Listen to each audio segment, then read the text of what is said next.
tahukah kita apa yang diminta oleh seseorang ketika dia telah selesai ditanya oleh malaikat di dalam kuburnya?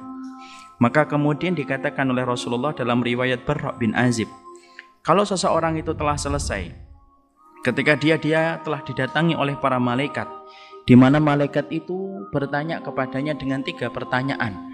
Man rabbuka, siapa Rabbmu, siapa nabimu, dan apa agama yang diutus kepadamu. Kalau seseorang itu telah selesai dengan ini, maka sesungguhnya orang-orang ketika mereka telah mendapati dia telah ditanya oleh tiga pertanyaan oleh malaikat, maka kemudian orang-orang itu lalu berkata ketika si mukmin, aqimis sa'ah hatta arji ila ahli. Lalu kemudian orang-orang ketika mereka telah selesai ditanya oleh para malaikat dengan 3 pertanyaan tentang Rabbnya, tentang nabinya, tentang agama yang diutus kepadanya, maka sesungguhnya seseorang yang ada di dalam kuburnya lalu berkata, aqimis sa'ah.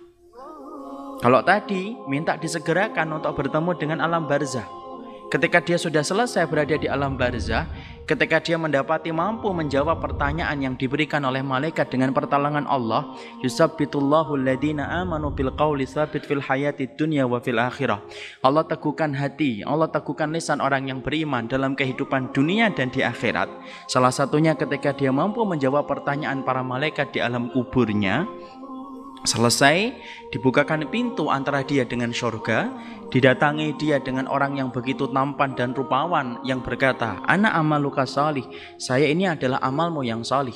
Setelah dia melihat batasan surga yang tidak ada batasannya, dia melihat teman yang rupawan yang menunjukkan amal salihnya yang akan mendampingi dia sampai hari kiamat, maka orang itu lalu berkata, aqimis sa'ah, tolong ya Allah cepat tegakkan hari kiamat, hatta arji ila ahli, sampai kemudian aku bertemu dengan keluargaku kembali.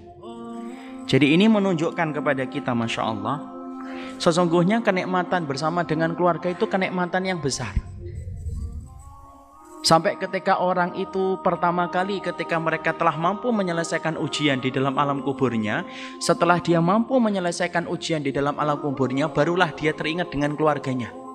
Makanya dia kemudian berkata kepada Rabbnya, aqimis sa'ah ya Rabbi, tolong tegakkan hari kiamat cepat wahai Rabbku, hatta arji ila ahli, sampai aku bertemu kembali dengan keluargaku. Jadi Masya Allah, inilah kenikmatan yang Allah berikan kepada keluarga. Ternyata pertemuan-pertemuan yang berlangsung antara kita dengan ibu kita, pertemuan kita dengan bapak kita, merupakan pertemuan-pertemuan yang membekas sampai ketika orang itu meninggal dunia, ketika mampu menyelesaikan ujian di dalam alam kuburnya, yang pertama kali diminta adalah supaya dia bertemu dengan keluarganya. Padahal kita paham, hakikat pertemuan itu kalau bagi kehidupan manusia itu ada berapa? Ada 4. Hakikat pertemuan dan perpisahan dalam kehidupan kita itu hakikatnya ada 4. Ini kita harus paham dulu, ya, supaya kemudian kita mampu untuk menjelaskan hadis yang tadi.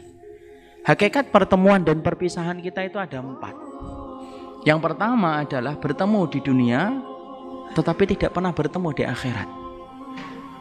Siapa mereka-mereka yang dipertemukan oleh Allah di dunia tetapi tidak akan pernah bertemu lagi di akhirat? Yaitu adalah orang-orang kafir, orang-orang musyrik, orang-orang yang memiliki penyakit kemunafikan yang mengeluarkan ia dari agama Allah. Maka sesungguhnya orang yang semacam ini mereka ketemu di dunia tetapi tidak akan pernah ketemu di akhirat. Sebagaimana Rasulullah tidak akan bertemu kembali dengan Abu Thalib, sebagaimana Abu Thalib tidak akan bertemu dengan Abu Jahal, dan sebagaimana Abu Jahal tidak akan bertemu dengan Abu Lahab, dan sebagaimana Abu Lahab tidak bertemu dengan istrinya Ummu Jamil. Kenapa? Karena hakikatnya pertemuan bagi orang kafir, mereka ketemu di dunia tetapi tidak akan pernah ketemu di akhirat.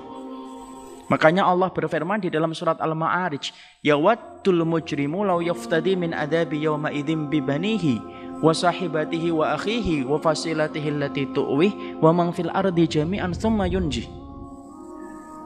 Orang kafir itu mereka berandai-andai kelak pada waktu hari kiamat, ketika mereka telah melihat neraka begitu nyata ada di hadapan mata mereka, yang selama ini mereka dustakan, yang selama ini mereka kufuri, tiba-tiba mereka melihat azab neraka itu betul-betul nyata di pelupuk mata mereka. Tahukah kita apa yang diinginkan oleh mereka ketika mereka sudah melihat neraka itu?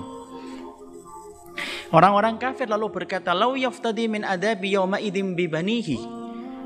Mereka kemudian berandai-andai, cobalah kami mampu menebus diri kami dari adab Allah ini walaupun dengan anak-anak kami, dengan istri-istri mereka, dengan keluarga-keluarga besar mereka yang dulu melindungi mereka ketika di dunia. Wa man fil ardi jami'an tsumma yunji, dan semua orang yang pernah mereka kenal di atas muka bumi, maka mereka ingin sekali menebus dirinya supaya tidak mendapatkan adab Allah dengan dia menebus dirinya dari semua orang yang menjadi keluarganya. Jadi orang kafir ketika mereka kelak pada waktu di hadapan Allah Subhanahu wa taala, sesungguhnya orang-orang kafir itu menggadaikan keluarga mereka, tidak ingin ketemu. Maka sesungguhnya ada seorang ayah menggadaikan anaknya, "Ya Allah, ini anakku, ini istriku, ini keluarga besarku, ini orang-orang yang aku kenal, ya Allah. Azab mereka, siksa mereka, masukkan mereka ke dalam azab jahanam yang begitu pedih di hadapanku ini. Tetapi satu, selamatkan saya dari azab Allah."